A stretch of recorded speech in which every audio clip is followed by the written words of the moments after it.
I've just played Ghost of Tsushima for the first time, and I have to admit, it is a very, very beautiful game. It is very well crafted, the visuals are stunning, the actual gameplay mechanics are great, the fighting is good, horse riding is fun, and everything around the place, everything just looks amazing and, very well crafted. It is a brilliant game.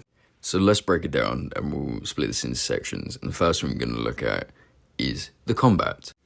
So as you can see by this fellow whose gameplay I'm using, Ghost of Tsushima has quite a variety of ways of killing your enemy, shall we say. You do get the ability to use your ghost weapons, your normal samurai weapons, and you can change stances, which is really cool, which I like because it's always nice to be able to vary the way of killing things and actually playing the game. Because if you're doing the same thing day in, day out sort of thing on the game, it does get quite boring. So the ability to change up the same thing, which is sword fighting at the end of the day, and make it a little bit more aggressive or, variable to whatever degree you wish to change it to be, is really good. I can't complain about that. That is really cool. And adding, like I said, adding in the ghost weapons as well, that does add some extra depth to the gameplay as well. So that is really fun in regards to that. Adding the standoff mechanics as well as the terror which it can inflict into your opponents is really cool as well. Because I haven't seen anything like that in any other games. Usually the enemies would just try to be enemies. So it's quite funny when you do kill some enemies in Ghost of Tsushima and then they get terrified of you because of your reputation and you shoot an arrow at them and, not very samurai-like, but hey-ho, we are the ghost after all. That's the whole point of the game. As well as that, the different armours you wear also do have an effect on the gameplay as well when it comes to the fighting. So if you're wearing like Gusaku's armour, then you get whatever benefits that gives you. You get the monkey guy's armour, which allows you to do the parries a lot better, and it gives you the extra 2 times when you can attack after a perfect parry. So that's really cool. I also do enjoy the fact that you can parry as well as dodge in this and not just one or the other.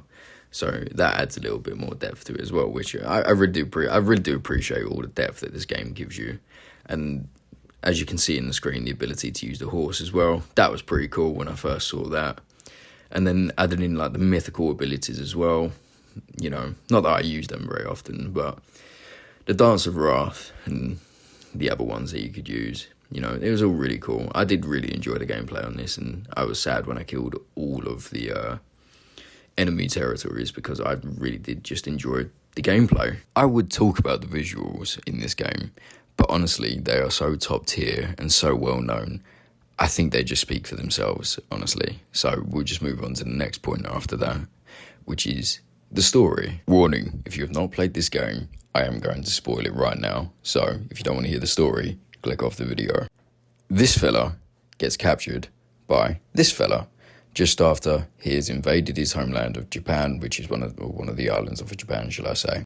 You got rescued by this bird after you got defeated at the battle. And the basic premise is you go on a perilous journey to save your uncle and kill all the Mongols and save your home country of Tsushima.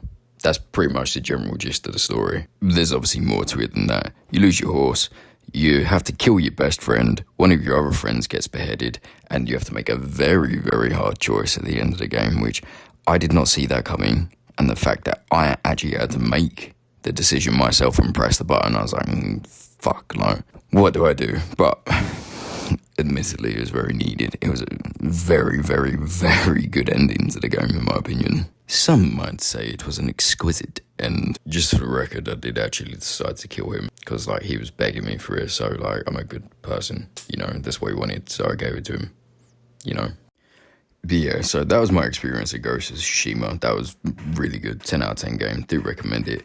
I did actually get the platinum for it as well because I just thoroughly enjoyed it so much. But I haven't done the New Game Plus, and I probably won't because I don't particularly like doing New Game Pluses. I highly recommend the game, really good. And for everyone that says this was like Assassin's Creed, it was, but it was actually done well. So I have no complaints there. So yeah, like, subscribe, comment, all the other buzzwords that people say in YouTube videos and whatnot, and bye.